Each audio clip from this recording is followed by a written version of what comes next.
Creo que es importante destacar que la Federación de Mujeres Cubanas nace en 1960 como un proceso, como una organización aglutinadora de organizaciones de mujeres, feministas o no, que antecedían eh, el 1 de enero de 1959.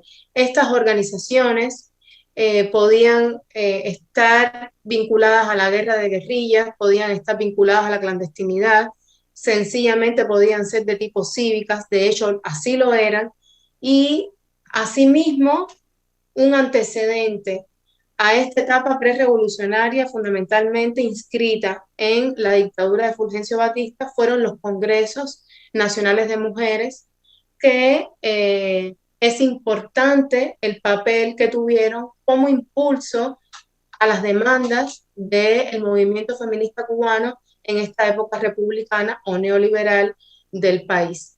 Entonces llega a la FMC una variedad heterogénea de organizaciones de mujeres que la FMC paulatinamente comienza a integrar a su programa diversos sectores también de la población femenina en Cuba. Estoy hablando de mujeres rurales, de mujeres obreras, de mujeres intelectuales también, académicas, clase media. Y los primeros frentes de lucha, para llamarlo de alguna manera, que emprendieron como organización fue la inclusión masiva a el trabajo asalariado, a la incorporación laboral.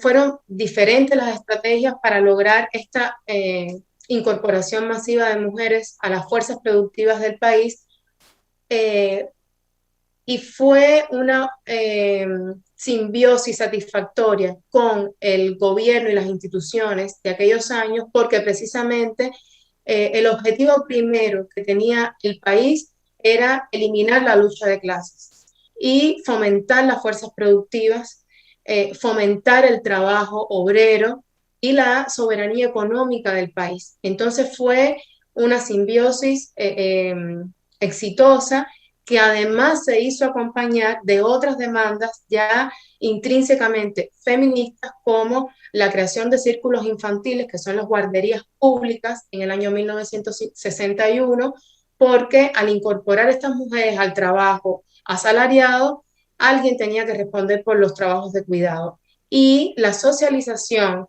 de los cuidados, la colectivización de los cuidados encontró resultado en esta campaña de creación de círculos infantiles como guarderías públicas en todo el país. También las mujeres participaron en la defensa nacional, las mujeres organizadas en la federación también se insertaron como asesoras en el Ministerio de Educación para crear nuevos libros de texto, nuevo programa de la enseñanza de la historia, donde también la mujer tuviera participación en la narrativa de la historia de Cuba. Eh, y llega el año 1965 y se institucionaliza, por ejemplo, el aborto legal, seguro, gratuito y sin impedimentos, sin restricciones en el país. Esta fue también una gran conquista para la Organización de Mujeres Cubanas.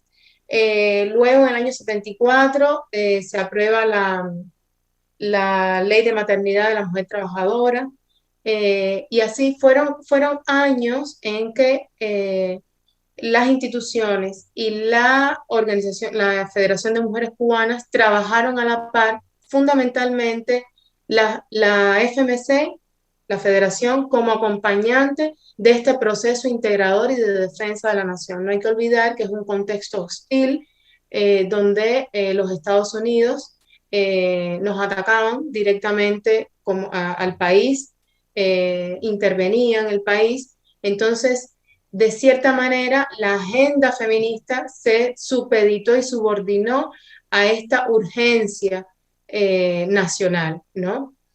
Paulatinamente esto se fue enquistando más dentro de las lógicas gubernamentales, institucionales, y en la manera en que dialogaba la Federación de Mujeres Cubanas con el gobierno, hasta el año 1990, que de nuevo se vuelve a sentir con la crisis un renacer de las funciones de la Federación de Mujeres Cubanas, esta vez, por ejemplo, para enfrentar, así se le llamó, el trabajo sexual, la prostitución, que en aquellos años se llamó el jineterismo. Había que enfrentar el jineterismo y había que intentar disuadir a estas mujeres de las prácticas de la prostitución.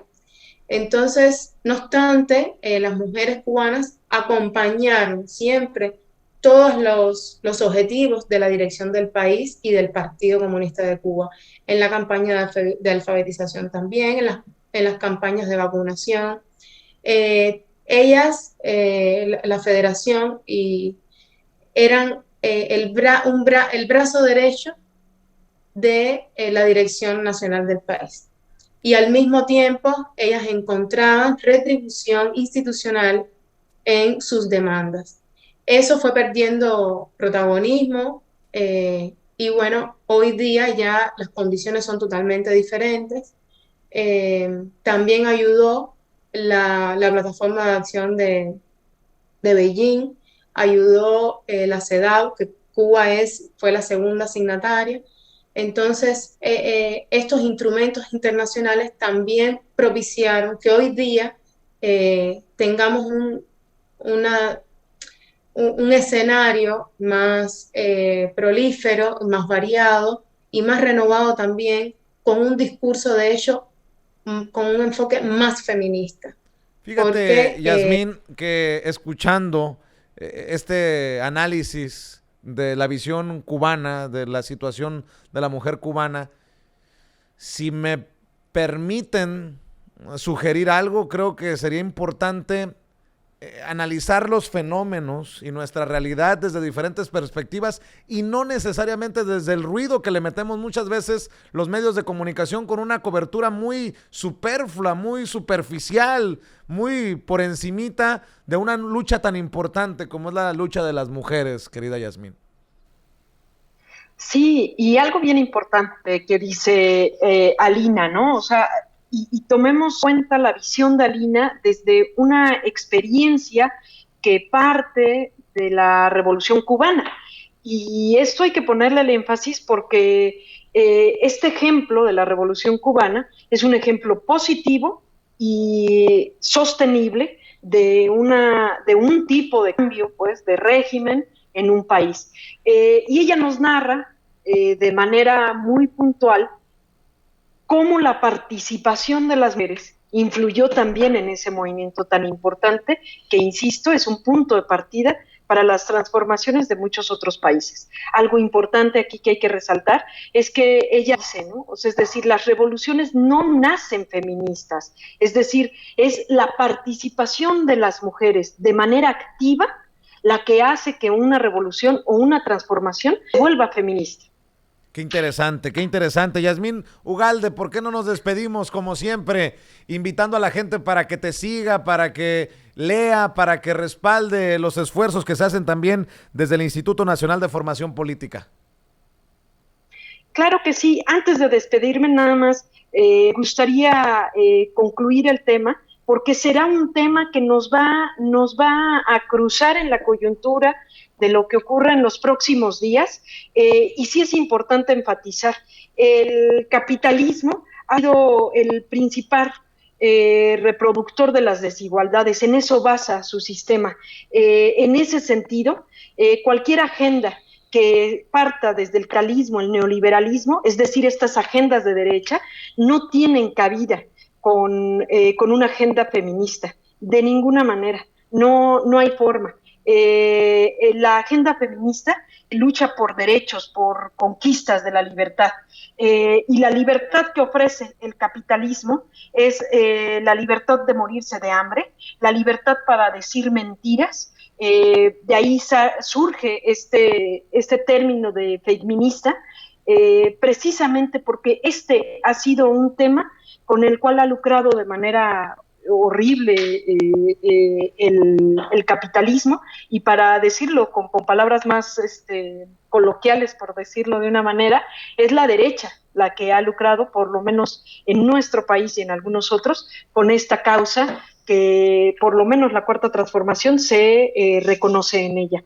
Con eso yo concluiría, y por supuesto que sí, invitándoles a que nos sigan en las plataformas del Instituto Nacional de Formación Política, en las distintas redes sociales, y agradecerte muchísimo el espacio. Pues si me permites, te estaré molestando para escuchar tus opiniones el 8, que será un día importante precisamente para todos. Te mando un abrazo, Yasmín. Igualmente, Vicente, buenas noches a todas, a todos. Buenas noches.